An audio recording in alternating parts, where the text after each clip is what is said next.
10 बातें जो कृष्ण के जीवन को बनाती है महानतम। जीवन प्रबंधन के लिए सबसे श्रेष्ठ सूत्र है। जन्म से लेकर देह त्याग तक भगवान कृष्ण के जीवन की लगभग हर घटना में कोई सूत्र है।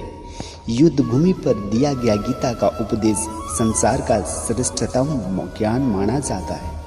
मैनेजमेंट मास्टर कहें या जगत गुरु, गिरिधारी कहें या रणछोड़, भगवान कृष्ण के जितने नाम हैं उतनी कहानियाँ। जीवन जीने के तरीके को अगर किसी ने परिभाषित किया है तो वो कृष्ण हैं। कर्म से होकर परमात्मा तक जाने वाले मार्ग को उन्हीं ने बताया है। संसार से वैराग्य को सिरे से नकारा, कर्म का कोई विकल्प नहीं ये सिद्ध किया। कृष्ण कहते हैं, मैं हर हाल में आता हूँ। जब पाप और अत्याचार का अंधकार होता है तब भी, जब प्रेम और भक्ति का उजाला होता है तब भी, दोनों ही परिस्थिति में मेरा आना निश्चित है। वैसे तो कृष्ण का संपूर्ण जीवन ही एक प्रबंधन की किताब है, जिसे सैकड़ों हजारों बार कहा सुना जा चुका है। कुरुक्षेत्र में 2 सेनाओं के बीच खड़े होकर भारी तनाव के समय कृष्ण ने अर्जुन को जो ज्ञान दिया वो दुनिया का श्रेष्ठतम ज्ञान है। गीता का जन्म युद्ध के मैदान में 2 सेनाओं के बीच हुआ।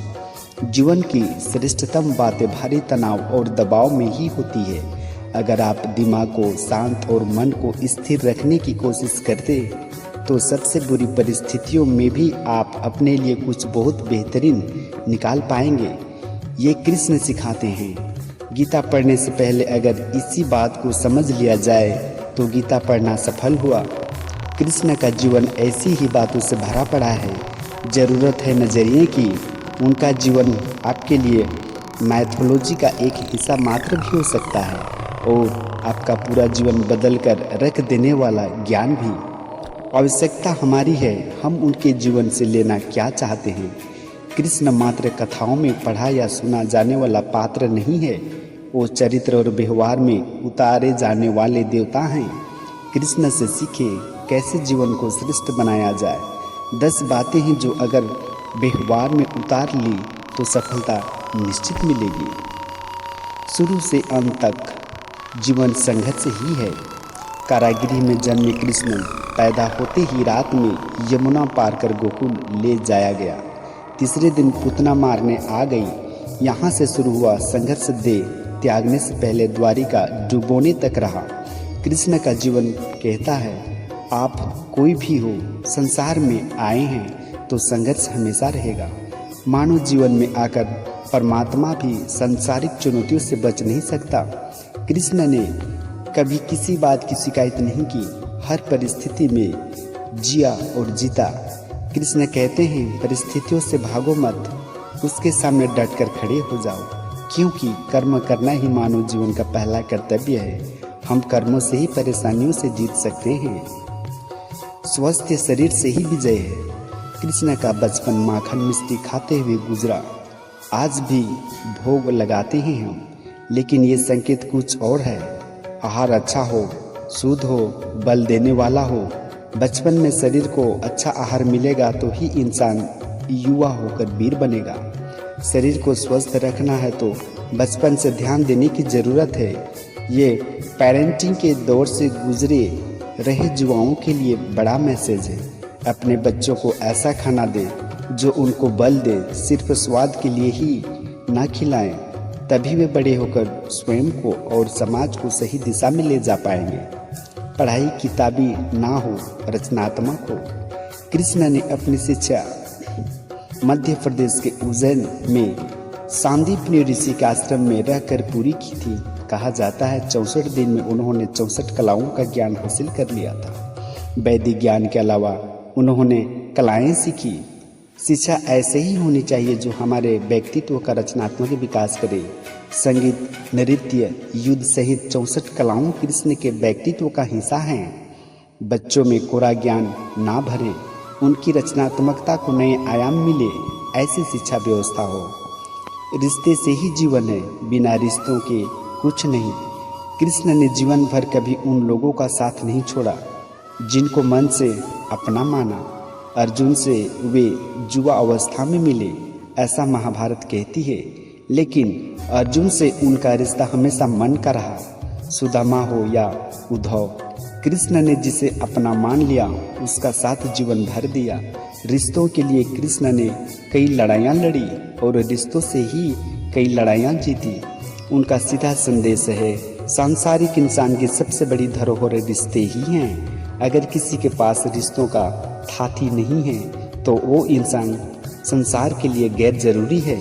इसलिए अपने रिश्तों को दिल से जिए, दिमाग से नहीं। नारी का सम्मान समाज के लिए जरूरी। राक्षस नरकासुर का आतंक था। करीब 16,100 महिलाओं को उसने अपने महल में कैद किया था। महिलाओं से बलात्कार में उसे सुख मिलता था। कृष्ण ने उसे मारा, सभी महिलाओं को मुक्त कराया, लेकिन सामाजिक कुरीतियां तब भी थी। उन महिलाओं को अपनाने वाला कोई नहीं था। खुद उनके घर वालों ने उन्हें दूषित मानकर त्याग दिया।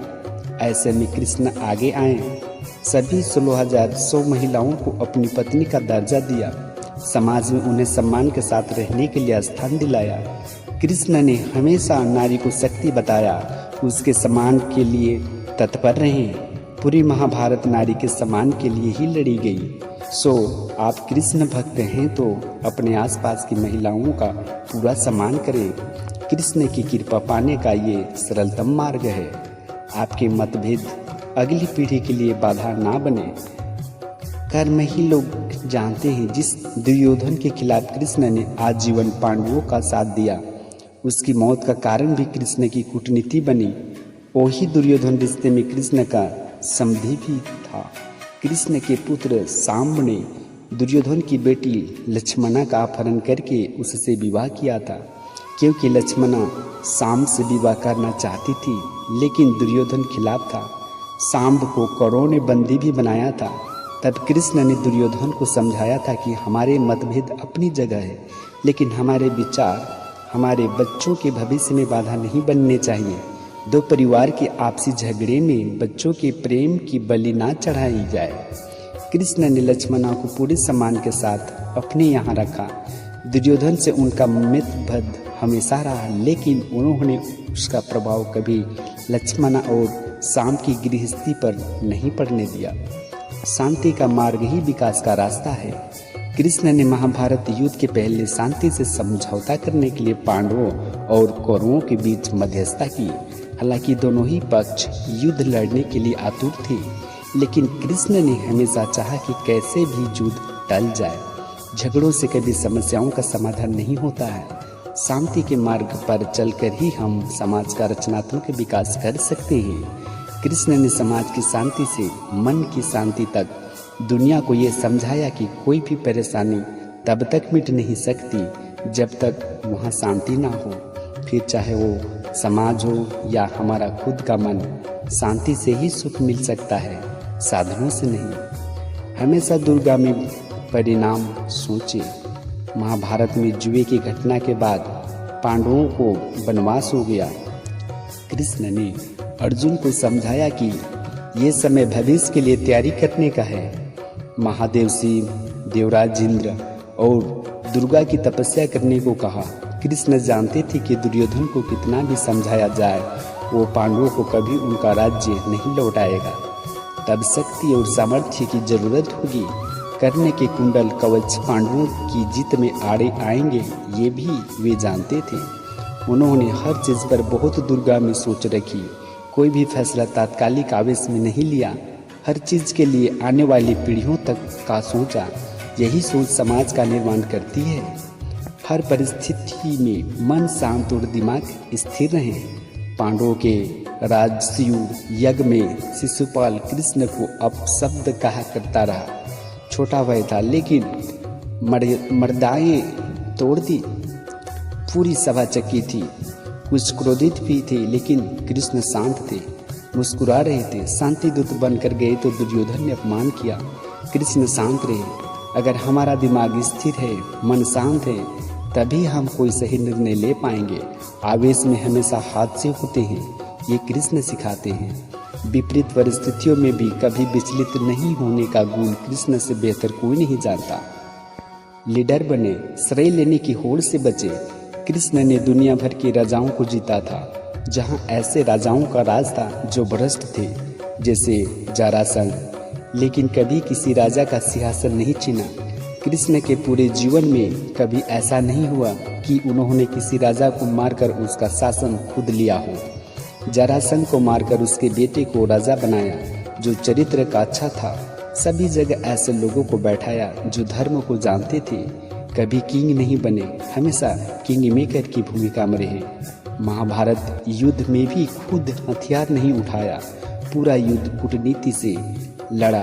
पांडवों को सलाह देते रहे, लेकिन जीतने का श्रेय भीम और अर्जुन को दिया।